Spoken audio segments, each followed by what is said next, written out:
Well, I think there's no question that they're doing quite a bit of damage, especially in Crimea. Nobody disputes that.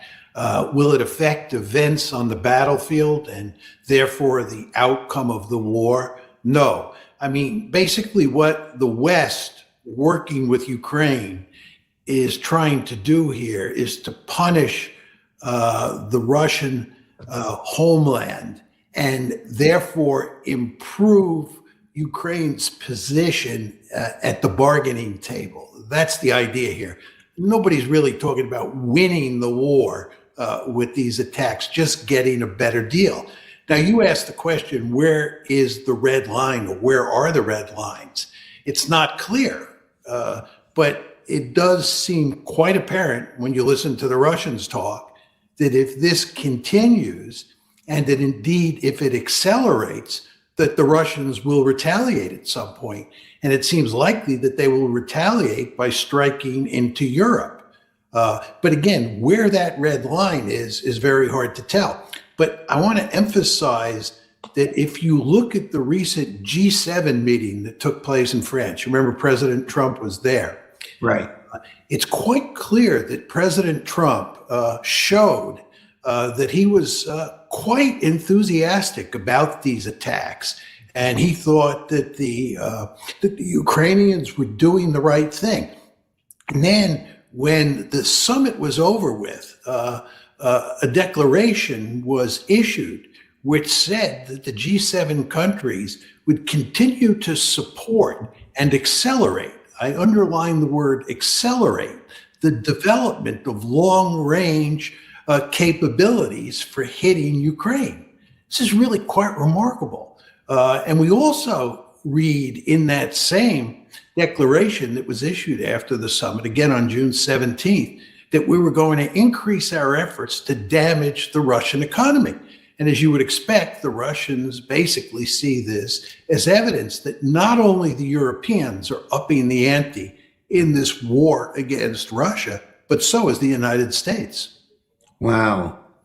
So what are the pros and cons of Russia striking munitions plants in Western Europe and in Great Britain? Would be a coercive strategy, and the idea would be you'd scare the living bejesus out of the Europeans and the United States. You'd show them how serious the Russians were, and we would then back off from supporting Ukraine.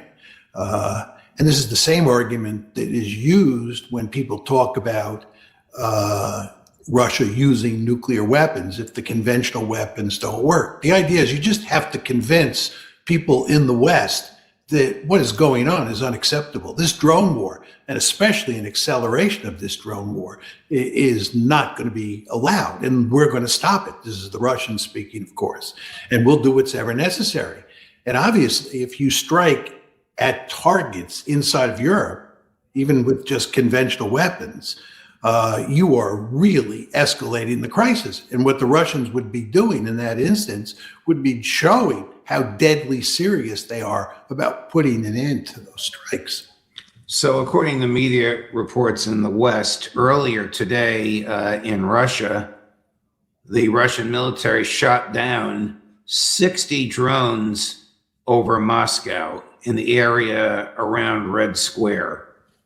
I mean, this targeting that area serves no military purpose whatsoever, as far as I can understand. It just, as you say, aggravates, irritates, to some extent, terrifies. Do they really think this is going to bring Putin to the negotiating table?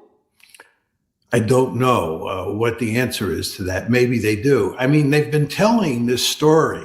They, meaning the Ukrainians and the Western elites, have been telling this story over the past month or so, that Ukraine has basically turned the tide, that the Russian economy is in great trouble. These drone attacks are having a great effect. There's tremendous resistance to Putin. And furthermore, on the battlefield, the Ukrainians have stymied the Russians and may even be turning the tide.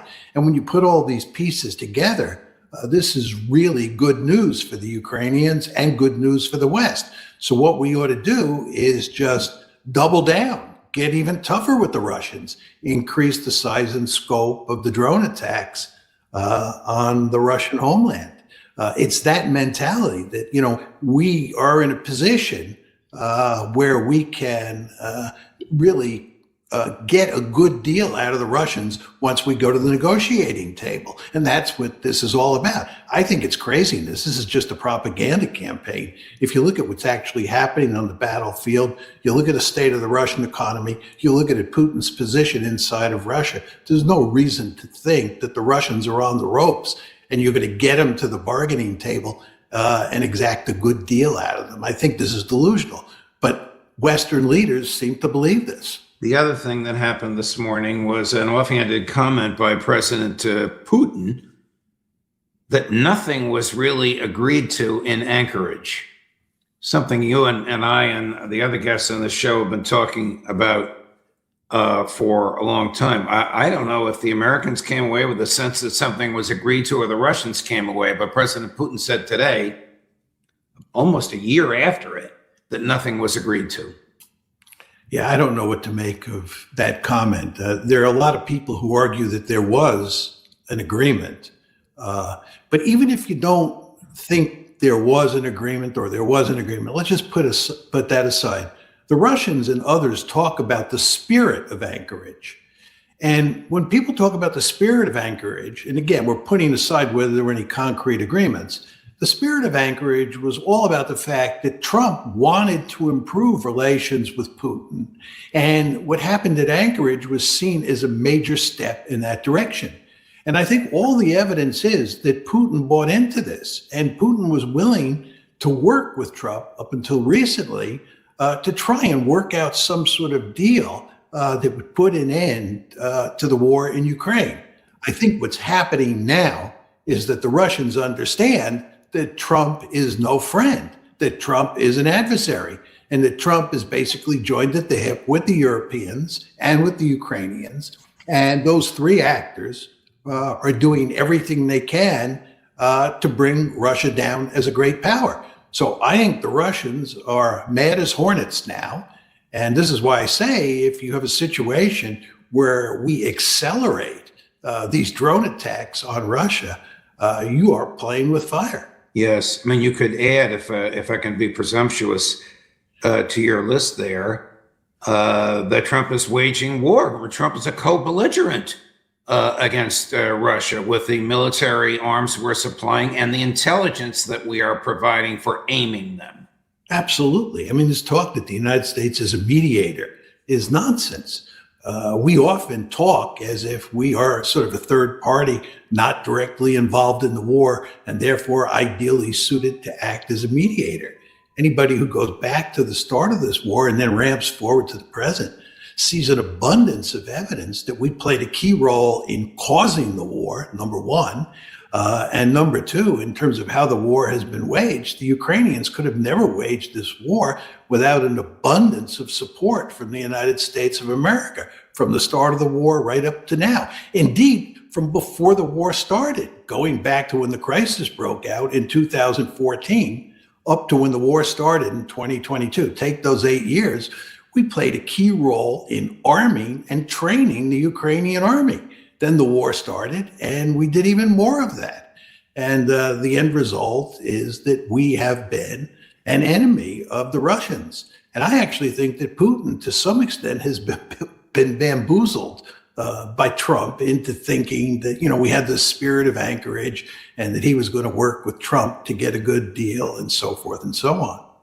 What do you make of the speech President Putin gave last week to all of the new military and law enforcement recruits? So this would be, and you've been there because you're a graduate of West Point, this would be like graduates of West Point, Annapolis, the Air Force Academy, the FBI Academy, the Secret Service Academy, all of them brand new together in one room. He walks down into the middle of them and says, we're ready to take on Europe.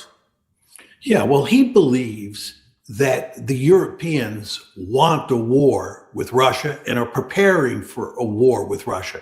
He does not want a war with the West. He has made that unequivocally clear from the beginning. What he was concerned with was making sure that Ukraine did not join NATO. That's what was the principal cause of this war. And it's been the principal Russian concern since the war started. The Russians are not interested in conquering territory in Europe, but the Europeans have convinced themselves that Putin is the second coming of Hitler, that he's bent on conquering territory, at least in Eastern Europe, if not in Central and Western Europe, and that he has to be stopped. And these Western elites are constantly talking about preparing for war with Russia.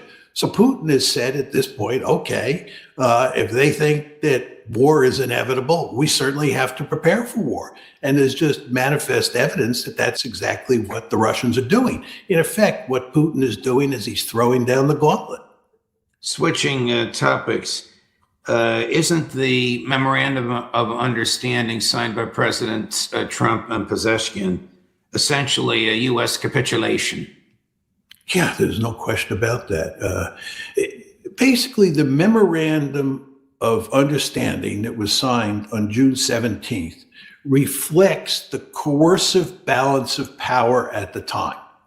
And there is no question that by June 17th, the coercive balance of power decisively favored the Iranians over the United States, which is why Trump signed this deal, which was basically a surrender document.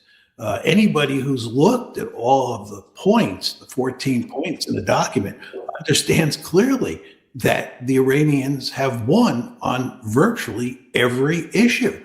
And the reason this is the case is because we lost the war. Here's, of all people, Jake Sullivan, the national security advisor to President Biden for the 4 years that President Biden was in the White House, basically saying the Iranians outsmarted Trump's real estate agents. Cut number 3. If you just look at how they work the wording of the agreements they do, they are highly detail oriented, not just because they're lawyerly, but because they want to extract benefits from those details. Just one example from the MOU. The provision that says the U.S. would waive sanctions refers to oil. And then there's this little clause that says, and derivatives. What are derivatives? The petrochemical sector. That is the second largest sector in Iran. Now, do I think the U.S. really even understood what it was signing with that? Maybe not. But Iran knew it would get billions and billions of dollars just by inserting that word. And that's why you bring a very large delegation, because you're looking for every advantage in this highly complex, detailed negotiation. And I think as long as they're bringing that expertise and we're only bringing a couple guys, it will be advantage Iran. They're bringing expertise, he's being charitable, and we're bringing 2 New York City real estate agents. I actually think this is all nonsense. I think that basically he's arguing that we were fleeced, that it was inexperience that produced this document, this surrender document. It wasn't the fact that we were fleeced. It reflected the balance of coercive power. Look, those documents that were floated around before we reached an agreement on the final memorandum of understanding on June 17th. And the final is almost the same as the initial that they proposed. Yes, it is. But, we proposed a counter document, right? There were a number of documents floating around. There were endless negotiations on these documents. I find it hard to believe that we didn't look over every word. And the reason that we had to swallow all of these provisions that were to Iran's advantage and our disadvantage was because the balance of coercive power decisively favored the Iranians. So how did Iran defeat the United States and Israel? How do you make sense out of Iran's military victory? Well, first of all, it had the military capability to shut down the strait and, in effect, threaten to take the international economy off a cliff. President Trump likes to talk about how he destroyed the Iranian Navy and the Iranian Air Force. He may have destroyed a big chunk of each of those institutions, but the fact is that the Iranians were left with enough military power that they could shut the strait and keep the strait shut down. So that's the first major point. The second point is they have a significant missile capability, mainly ballistic missiles, but also cruise missiles, as well as drones. And they have the ability to do enormous damage to our bases in the region and to the infrastructure in the 6 Gulf states. In addition, they have the ability to pound Israel with those ballistic missiles, cruise missiles, and drones. So if you get into a shooting match with them, which we did, we could only go 40 days and we had to quit. It is very important to understand that. We quit after 40 days without a victory. This is the air war, because we were running out of precious munitions. And furthermore, we were running out of targets to hit. We had hit so many targets. The fact is that the Iranians could absorb an enormous amount of punishment. Now, we didn't find ourselves in a position where we could dish out more punishment because, again, we were running out of munitions. This is what I say when the balance of coercive power favored the Iranians. This is what happened. Here's why I think Trump will dismiss Hegseth. Why didn't the Pentagon plan for that? Why didn't they warn Trump about it? How could they not have foreseen these events? Did they fall? Did the Pentagon fall as Trump fell, hook, line, and sinker for what Mossad and Netanyahu said to Trump? Well, I distinguish between Hegseth and General Kane, who's the chairman of the Joint Chiefs of Staff. And my memory tells me very clearly that before February 28th, when we were talking about attacking Iran, General Kane made it clear that we had a serious problem in terms of the amount of munitions that we had for a war against Iran. So I think that Kane was not enthusiastic at all about this war. All the evidence is that Hegseth was. So I think that there were voices in the Pentagon, for sure, who said that this was not a good idea.